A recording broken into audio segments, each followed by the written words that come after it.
जिनमें बाजा ने तमाम सूरत हाल को भांपते हुए फौज को वह सियासी करने के लिए जनरल फैज को कोर कमांडर जब जनरल नदीम अंजुम को DGISI तैनात कर दिया, जिस पर जनरल बाजा को इमरान खान की जानब से काफी मज़ाहमत का सामना करना पड़ा।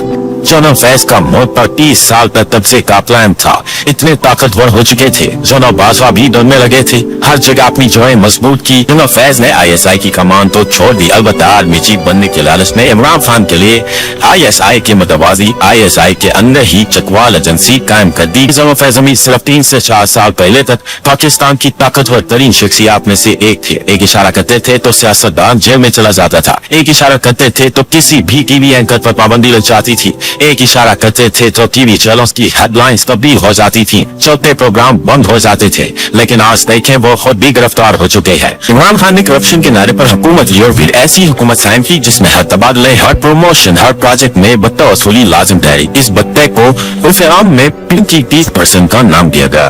तब फिर DGISI जनरल आसिम मोनी ने समझा कि शायद मेरा सादिक अमीन वज़ीर आज़म ज़ौजा की बत्ता वसूली और करप्शन से वाकिफ नहीं, चुनांचे सबूत वज़ीर आज़म के हुजूर जा पेश किए। सादिक अमीन ने इस पर ये एक्शन लिया कि फाइल लेकर जनरल आसिम मोनी को ट्रांसफर करवा दिया। यहाँ से शुरू होती है तबाही की दास्तान। आसिम जनरल फैज ने ISI की कमान संभाली और इमरान खान और ज़ौजा की करप्शन पर आंखें बंद कर ली। ISI को सिर्फ इमरान खान की खुशनुदी और उसके मफादात का तहफ़्फ़ुज़ सौंप दिया गया। इमरान खान के मुखालिफिन को जेलों में बंद करवाना, असेंबली से बिल पास करवाना ISI की ड्यूटी में शामिल हो चुका था। फैज जब ISI के DGC और फिर DGISI थे तो उन्होंने सिर्फ एक जमात में अपनी जड़ें मजबूत नहीं की, बल्कि 3-4 जमातों में अपनी जड़ें मजबूत की। इनके वो ताल्लुकात उनके रिटायरमेंट के बाद भी बहुत काम आए और मौजूदा हुकूमत के दौर में भी जब उनके खिलाफ 1-2 केस शुरू हुए तो उन्होंने बंद करवा दिए, क्योंकि उनके मौजूदा हुकूमत में भी ताल्लुकात थे। लेकिन उनके खिलाफ जो तहकीकात शुरू हुई है उसमें फिलहाल तो कुछ फौजी अफसरान का नाम आ रहा है। ताहम मुझे लगता है कि इसमें कुछ सियासी शख्सियात भी तहकीकात की जद में आएंगी और मामला अदलिया की कुछ रिटायर्ड और कुछ हाजिर सर्विस शख्सियात की तरफ भी जाएगा। इमरान खान और जनरल फैज के दरमियान अगला 10 साल मुसीबत तय पा चुका था, जिसने जनरल फैज आर्मी चीफ और इमरान खान और वज़ीर आज़म रहते। जनरल फैज के लिए आर्मी चीफ का ओहदा ख्वाब था और ये ख्वाब इमरान खान इन्हें दिखा चुका था। चुनांचे जनरल फैज फौज और आर्मी चीफ की बजाय वज़ीर आज़म के वफादार हो गए। इन पर आर्मी चीफ बनने का हक सवार हो गया। जनरल बाजवा ने तमाम सूरत हाल को भांपते हुए फौज को वह सियासी करने के लिए जनरल फैज को कोर कमांडर जब जनरल नदीम अंजुम को DGISI तैनात कर दिया, जिस पर जनरल बाजवा को इमरान खान की जानब से काफी मज़ाहमत का सामना करना पड़ा। जनरल फैज ने ISI की कमान तो छोड़ दी, अलबत्ता आर्मी चीफ बनने के लालच में इमरान खान के लिए ISI के मतवाजी ISI के अंदर ही चकवाल एजेंसी कायम कर दी, जो कि इन अफवाद पर मुश्तमिल थी जिन्हें इमरान खान के दौर में ISI में भर्ती किया गया और इन सब का ताल्लुक चकवाल ही से था।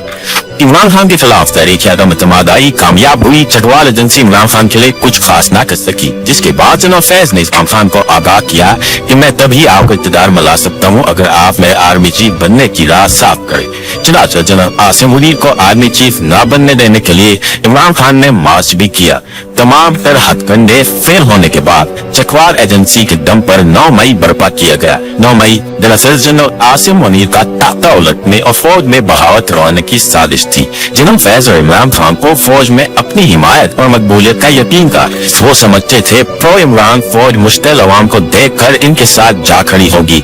ये अंदाजा गलत साबित हुआ। फौज चंद सौ के मुश्तिल जत्थे को देखकर आर्मी चीफ के पीछे वफादारी से खड़ी रही। बहावत नाकाम हुई।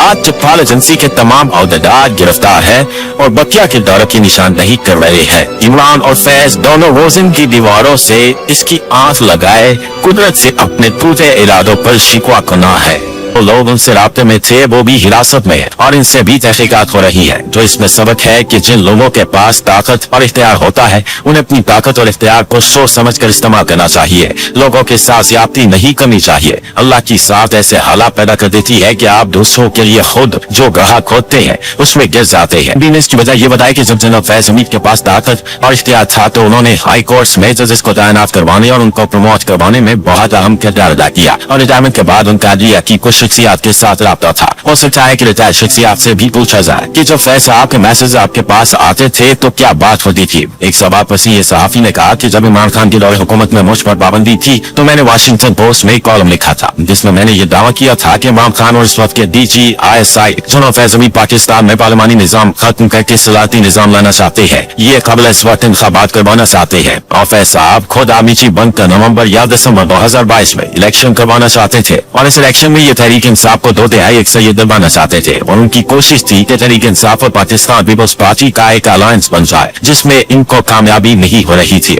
आखिर जनाब फैज सिर्फ आर्मी चीफ नहीं बनना चाह रहे थे बल्कि उन्होंने इमरान खान को अपनी सीढ़ी बनाया हुआ था। उस्ताद में 1973 के आइन को मुकम्मल तौर पर वर्ष करके सदाती निजाम लाना चाहते थे। दावे के साथ कह सकता हूँ कि जनाब फैज हमीद ने मीडिया के कुछ लोगों से कहा मैं 30 साल तक कहीं नहीं जा रहा, इसलिए आप मेरे साथ खड़े हों वरना आपको बहुत नुकसान होगा। उन्होंने 30 साल तक मुल्क पर कब्जे का मंसूबा बनाया हुआ था और वो इस काम के लिए इमरान खान को इस्तेमाल कर रहे थे। फैज हमीद पीपल्स पार्टी वालों को ये कहते थे कि इमरान खान को मैं 5-10 साल बाद फारिग कर दूंगा, फिर आपकी बारी है। पीपल्स पार्टी वालों ने तो घाट घाट का पानी भी रखा है। जब पीपल्स पार्टी इनसे इंगेज हुई तो उनको शक पड़ा ये बंदा चाहता क्या है। जब पीपल्स पार्टी वालों ने मजीद मालूमात ली तो जनाब फैज उन्हें कहते थे मैं इमरान खान से भी बड़ा तंग हूँ, शरीफ बरादरान से भी तंग हूँ। मैंने शरीफ बरादरान को कितनी सहूलत दी और उन्हें पाकिस्तान से बाहर भिजवाया, लेकिन फिर भी बाहर जाकर मेरा नाम लेते हैं। इमरान खान मेरी मजबूरी है, मैं बिलावल को पाकिस्तान का वज़ीर आज़म बनवा दूंगा, लेकिन आप आसिफ जरदारी को किसी तरह पाकिस्तान से बाहर भेज दे। पीपल्स पार्टी वाले कहते थे आसिफ जरदारी को कैसे भेज दे, तो जनाब फैज कहते थे जिस तरह नवाज शरीफ को भेजा है। बड़े बड़े मंसूबे थे और हर किसी को इस्तेमाल करना चाहते थे। खाजा आसिफ सही कहते हैं कि फैज साहब इतने ताकतवर हो चुके थे कि आखिरी दिनों में तो जनरल बाजवा भी उनसे खौफ खाने लगे थे। ताहम के तहरीक इंसाफ के बहुत से लोग हैं जिनके फैज हमीद के साथ ताल्लुकात थे और वो रहनुमाओं के जरिए कोशिश करते थे कि BDI जनाब फैज की मर्जी से चले। वो सियासतदान सोचते थे कि जनाब फैज हमें जो हिदायत दे रहा है उसका तो हमें नुकसान ही नुकसान है। जनाब फैज रहनुमाओं को ऐसे असाइनमेंट देते कि फला हाजिर सर्विस का नाम लो, फला के खिलाफ ये बात करो। जो PDI रहनुमाओं की हिदायत पर अमल नहीं करते थे तो फैज हमीद PDI के रहनुमाओं के जरिए ही उन रहनुमाओं के खिलाफ इमरान खान के जहन में जहर घोलते थे। सीनियर तजियाकार का कहना था कि तहरीक इंसाफ के 5 से 6 रहनुमा फैज हमीद से बहुत तंग थे, क्योंकि फैज हमीद उनसे कहते थे कि आपने फला डिवीजन में पारी होता इसे क्यों दिया है, इसको क्यों नहीं दिया। जो भी पंजाब के एक रहनुमा जनाब फैज हमीद का पैगाम लेकर जाते थे कि जनाब साहब ने कहा है कि आपने फला बंदे को जो ऑर्डर दिया है उससे लेकर उसको दे दो। जो भी रियाई रहनुमा उनसे तंग थे वो कहते थे पार्टी इमरान की है तो फैज हमीद कौन होता है हुक्म चलाने वाला। तो यही से तो उनकी लड़ाई शुरू हुई थी, निकी और फैली तो पता चला कि फैज हमीद न सिर्फ PDI से राब्ते में थे बल्कि वो मौजूदा हुकूमत के कुछ वज़रा, एक मजहबी जमात के लोगों, पीपल्स पार्टी की सिंध हुकूमत के कुछ वज़रा, मीडिया के लोगों और कुछ बड़े बिजनेसमैनों से भी राब्ते में थे। इसके अलावा कुछ ऐसे लोगों के राब्ते में भी थे जिनको अब हिरासत में ले लिया गया है। वो लोग उनसे राब्ते में थे वो भी हिरासत में है और इनसे भी तहकीकात हो रही है। जो इसमें सबक है कि जिन लोगों के पास ताकत और इख्तियार होता है उन्हें अपनी ताकत और इख्तियार को सोच समझ कर इस्तेमाल करना चाहिए। लोगों के साथ ज्यादती नहीं करनी चाहिए। अल्लाह की साथ ऐसे हालात पैदा कर देती है कि आप दूसरों के लिए खुद जो ग्राहक होते हैं उसमें गिर जाते हैं। बिजनेस की वजह ये बताया कि जब जनाब फैज हमीद के पास ताकत और इख्तियार था तो उन्होंने हाई कोर्ट्स में जजेस को तैनात करवाने और उनको प्रमोट करवाने में बहुत अहम किरदार अदा किया और रिटायरमेंट के बाद उनका अदलिया की कुछ शख्सियत के साथ रब्ता था। हो सकता है कि रिटायर्ड शख्सियत से भी पूछा जाए कि जब फैज साहब के मैसेज आपके पास आते थे तो क्या बात होती थी। एक सवाल पर ये सहाफी ने कहा कि जब इमरान खान के दौरे हुकूमत में मुझ पर पाबंदी थी तो मैंने वाशिंगटन पोस्ट में कॉलम लिखा था जिसमें मैंने ये दावा किया था कि इमरान खान और इस वक्त के DGISI जनाब फैज हमीद पाकिस्तान में पार्लिमानी निजाम खत्म करके सलाती निजाम लाना चाहते हैं। ये कबल इस वक्त इंतखाबात करवाना चाहते हैं और फैज साहब खुद आर्मी चीफ बनकर नवंबर या दिसंबर 2022 में इलेक्शन करवाना चाहते थे और इस इलेक्शन में ये तहरीक इंसाफ को 2/3 अक्सरियत दिलवाना चाहते थे और उनकी कोशिश थी कि तहरीक इंसाफ और पाकिस्तान पीपल्स पार्टी का एक अलायंस बन जाए जिसमें इनको कामयाबी नहीं हो रही थी। आखिर जनाब फैज सिर्फ आर्मी चीफ नहीं बनना चाह रहे थे बल्कि उन्होंने इमरान खान को अपनी सीढ़ी बनाया हुआ था। उस्ताद में 1973 के आइन को मुकम्मल तौर पर वर्ष करके सदाती निजाम लाना चाहते थे। दावे के साथ कह सकता हूँ कि जनाब फैज हमीद ने मीडिया के कुछ लोगों से कहा मैं 30 साल तक कहीं नहीं जा रहा, इसलिए आप मेरे साथ खड़े हों वरना आपको बहुत नुकसान होगा। उन्होंने 30 साल तक मुल्क पर कब्जे का मंसूबा बनाया हुआ था और वो इस काम के लिए इमरान खान को इस्तेमाल कर रहे थे। फैज हमीद पीपल्स पार्टी वालों को ये कहते थे कि इमरान खान को मैं 5-10 साल बाद फारिग कर दूंगा, फिर आपकी बारी है। पीपल्स पार्टी वालों ने तो घाट घाट का पानी भी रखा है। जब पीपल्स पार्टी इनसे इंगेज हुई तो उनको शक पड़ा ये बंदा चाहता क्या है। जब पीपल्स पार्टी वालों ने मसीह मालूमात ली तो जनरल फैज उन्हें कहते थे मैं इमरान खान से भी बड़ा तंग हूँ, शरीफ बरादरान से भी तंग हूँ। मैंने शरीफ बरादरान को कितनी सहूलत दी और उन्हें पाकिस्तान से बाहर भिजवाया, लेकिन फिर भी बाहर जाकर मेरा नाम लेते हैं। इमरान खान मेरी मजबूरी है, मैं बिलावल को पाकिस्तान का वज़ीर आज़म बनवा दूंगा, लेकिन आप आसिफ जरदारी को किसी तरह पाकिस्तान से बाहर भेज दे। पीपल्स पार्टी वाले कहते थे आसिफ जरदारी को कैसे भेज दे, तो जनरल फैज कहते थे जिस तरह नवाज शरीफ को भेजा है। बड़े बड़े मंसूबे थे और हर किसी को इस्तेमाल करना चाहते थे। खाजा आसिफ सही कहते हैं कि फैज साहब इतने ताकतवर हो चुके थे कि आखिरी दिनों में तो जनरल बाजवा भी उनसे खौफ खाने लगे थे। ताहुन के तरीके इंसाफ के बहुत से लोग हैं जिनके फैज हमीद के साथ ताल्लुकात थे और वो रहनुमाओं के जरिए कोशिश करते थे कि BDI जनरल फैज की मर्जी से चले। वो सियासतदान सोचते थे कि जनरल फैज हमें जो हिदायत दे रहा है उसका तो हमें नुकसान ही नुकसान है। जनरल फैज रहनुमाओं को ऐसे असाइनमेंट देते कि फला हाजिर सर्विस